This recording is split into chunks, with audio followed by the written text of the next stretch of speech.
이사야서 40장 3절에서 5절 되겠습니다. 우리 한 목소리로 같이 읽으시겠습니다.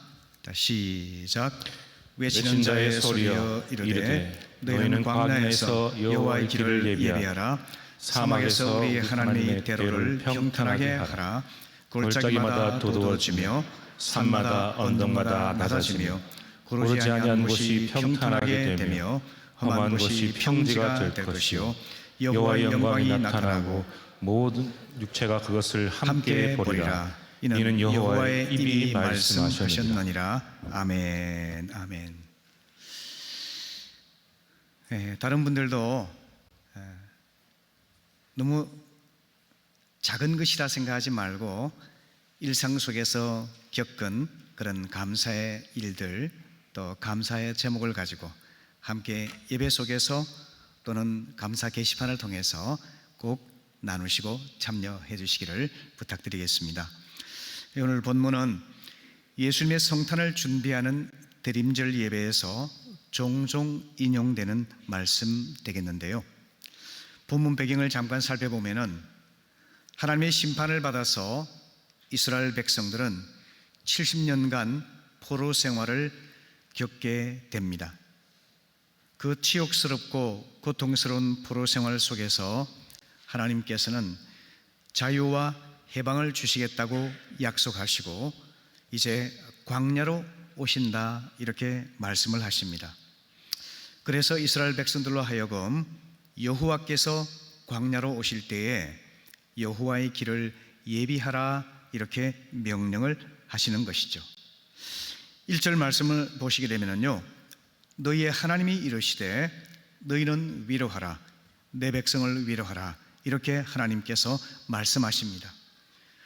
즉 하나님의 이름으로 고통받는 백성들을 서로 위로하라는 예언의 말씀이죠. 이 말씀의 바탕에서 우리는 사람의 위로를 우선 구하거나 사람을 의지하지 말라는 하나님의 말씀을 듣게 됩니다. 하나님의 위로를 구하고 하나님께 참된 소망을 두라는 교훈인 것이지요. 시련의 때에 우리의 근본적인 위로는 어디에서 오겠습니까? 사람이 아니라 하늘에 계신 하나님으로부터 위로가 오는 것입니다. 고린도후서 1장 2절 이하의 말씀에서 찬송하리로다.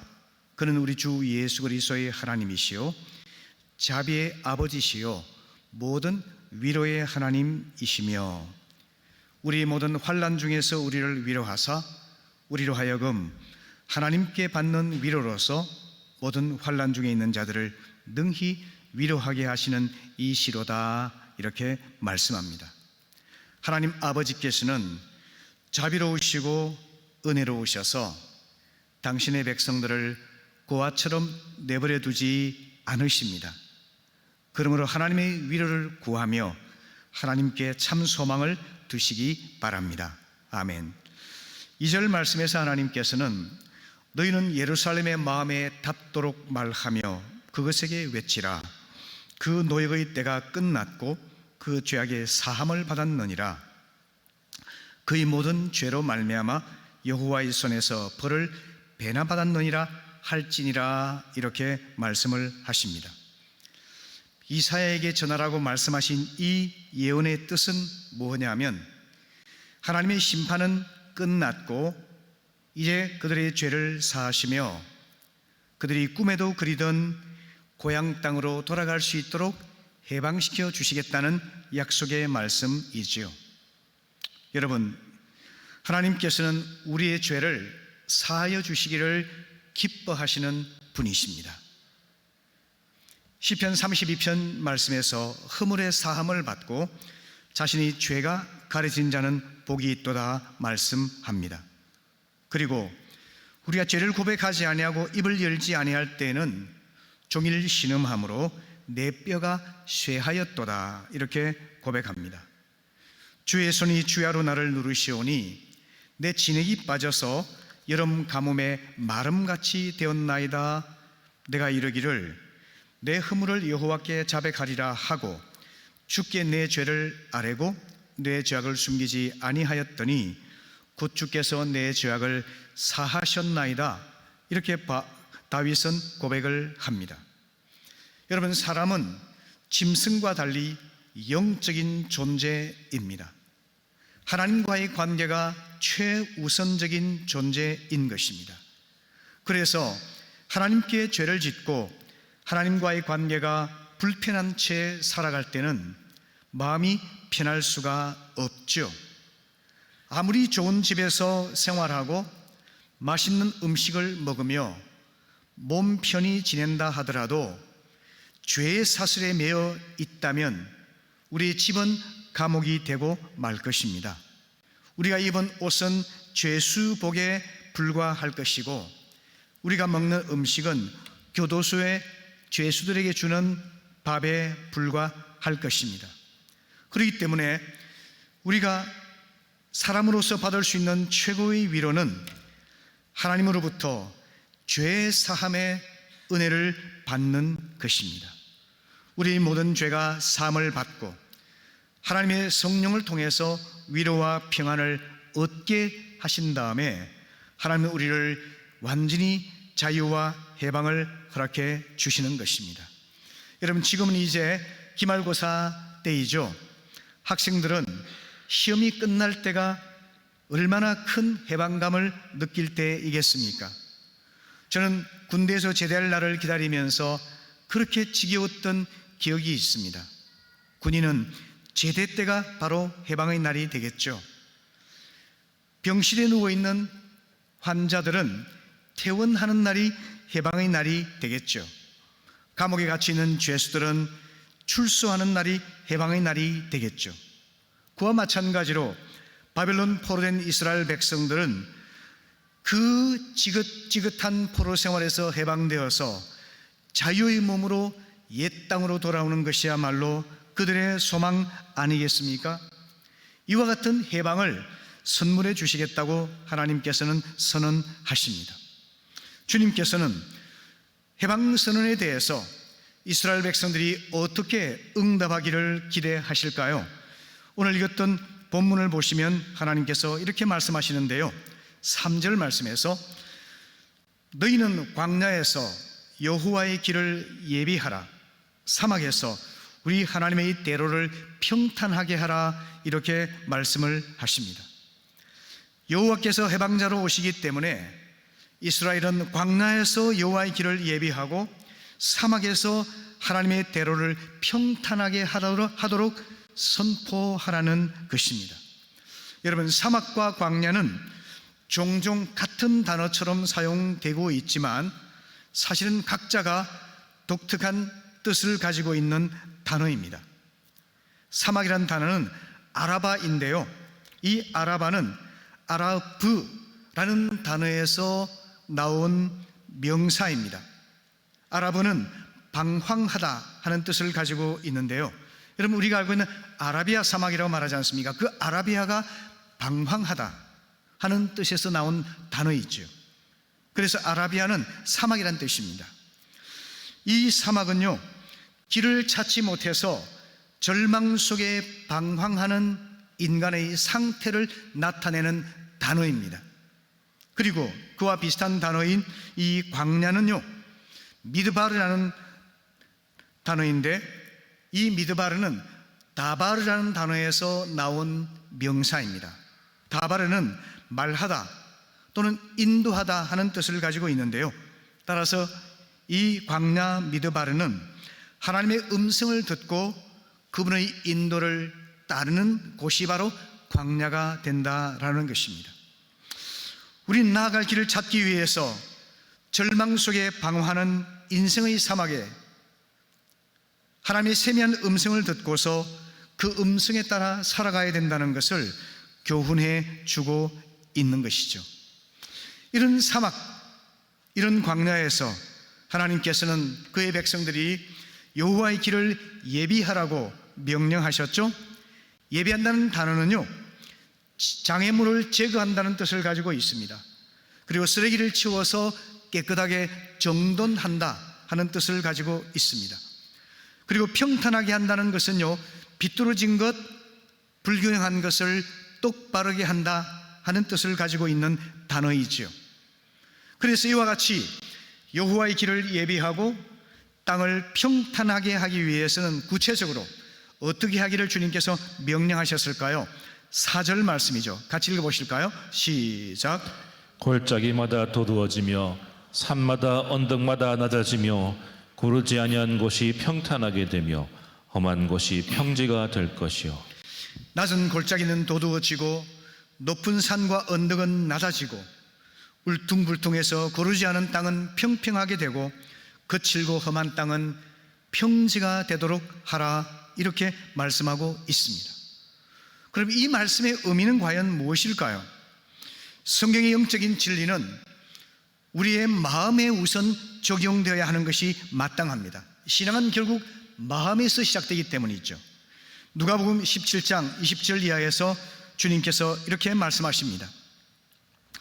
바리새인들이 하나님 나라가 어느 때 임하나이까 묻거늘 예수께서 대답하여 이르시되 하나님 나라는 볼 수 있게 임하는 것이 아니요 또 여기 있다 저기 있다고도 못하리니 하나님 나라는 너희 안에 있느니라 말씀을 하셨죠.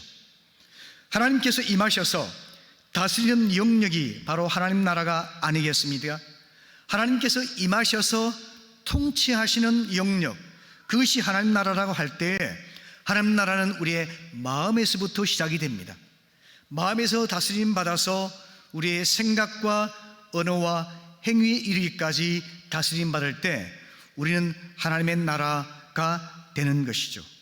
이와 같이 오늘 본문의 말씀을 적용해 본다면 하나님 나라가 우리 마음에 임하여서 여호와의 길을 예비하고 주님의 대로를 평탄하게 하기 위해서 우리는 낮은 골짜기가 도두어져야만 한다고 말씀하고 있죠. 이것의 의미는 어두운 우리 마음의 상처 그리고 열등감, 피해의식에서 치유가 되어서 건강한 자존감을 지닌 사람으로 변화되도록 우리의 마음이 회복되어야 한다는 것을 말씀해주고 있는 것이죠. 두 번째로 높은 산과 언덕이 낮아져야 된다고 말씀하시는 것은 우리의 교만함들, 하나님을 의지할 필요가 없이 내 스스로 인생을 책임질 수 있다고 생각하는 것이 교만이죠. 그리고 자기의, 자기 자신이 기준이 되어서 모든 것을 결정하고 판단하는 것, 자기의, 이것이 깨어져서 마치 아주 낮은 평평한 땅처럼 변화되는 것, 그것을 주님께서 말씀하고 있는 것이죠. 고르지 않은 땅이 평평해진다는 것은 치우치고 편협한 우리의 마음이 변화가 되어서 공평하고 균형 감각을 갖춘 사람으로 된다는 것을 뜻하고 있습니다. 그리고 험한 땅은 거칠고 완고한 우리의 마음이 부드럽고 유연해지는 것을 말씀하고 있죠. 이와 같이 우리의 마음의 땅이 하나님께서 임하실 수 있는 좋은 땅으로 변화될 때에 하나님이 주시는 그런 자유와 해방의 기쁨을 누릴 수가 있다고 하는 것입니다. 어떻게 하면 우리의 마음이 하나님께서 임하실 수 있는 좋은 땅으로 변화될 수 있을까요? 그것은 우리의 마음을 옥토로 바꾸는 것이죠. 거칠고 메마른 사막과 같은 우리의 마음이 하나님께서 임하셔서 복을 주실 수 있는 옥토로 변화되어야 하는 것이죠. 예수님께서는 마태복음 13장에서 우리 마음을 밭에 비유해 말씀해 주셨죠. 잘 아시는 대로 길밭과 돌밭과 가시밭이 있고 그리고 옥토와 같은 밭이 있음을 말씀하여 주셨습니다. 우리 잘 알고 있기 때문에 상세한 말씀을 드리지 않겠습니다. 중요한 것은 우리의 마음이 박토인가 아니면 옥토인가 하는 질문을 자신에게 정직하게 드릴 수 있어야만 한다는 것입니다.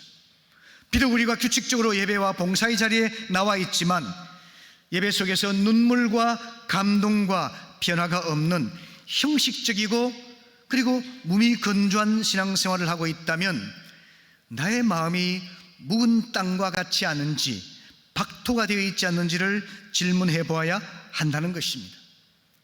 내 삶이 하나님 말씀이 기준 삼아서 살아가는 것이 아니라 세상적인 가치 기준을 따라 살아가고 세상적인 생활 방식에 따라 살아가고 있다면 영적인 열매를 맺을 수가 없는 박토가 되어 있지 않는가라고 질문을 던져보아야 한다는 것입니다.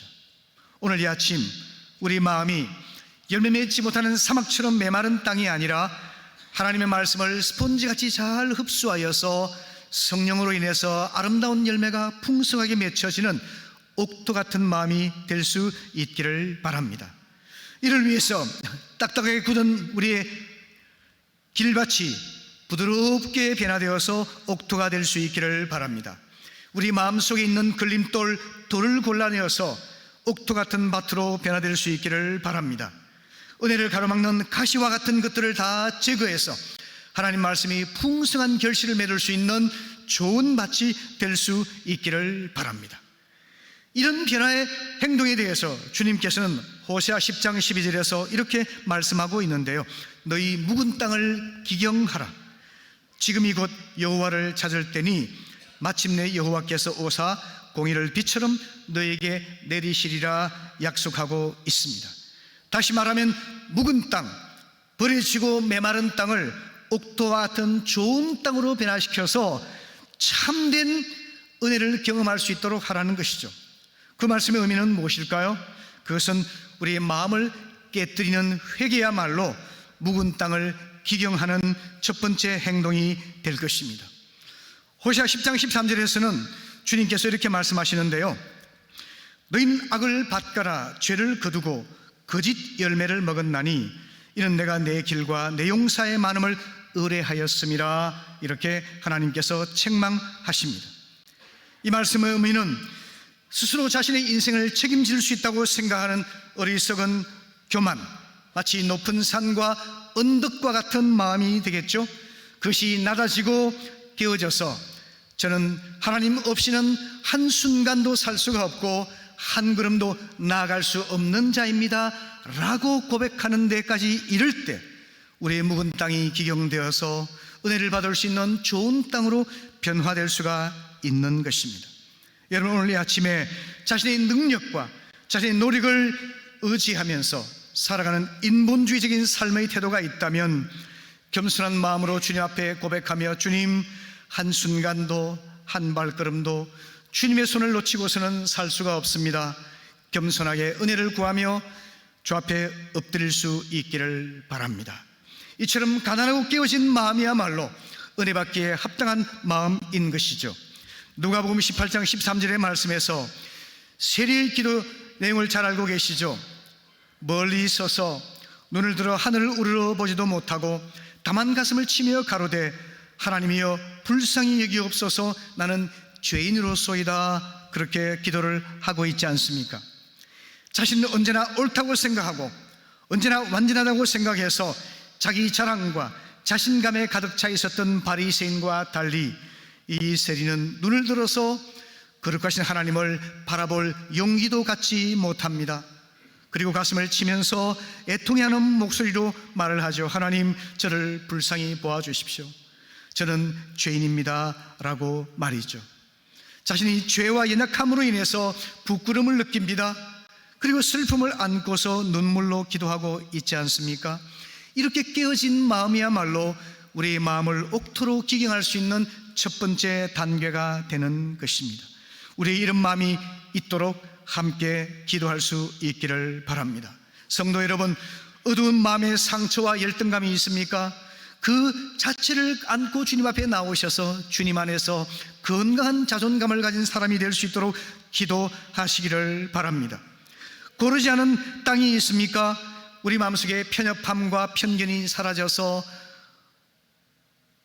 공정함을 가지고 균형 감각을 가지고 사람들을 대할 수 있도록 기도할 수 있기를 바랍니다.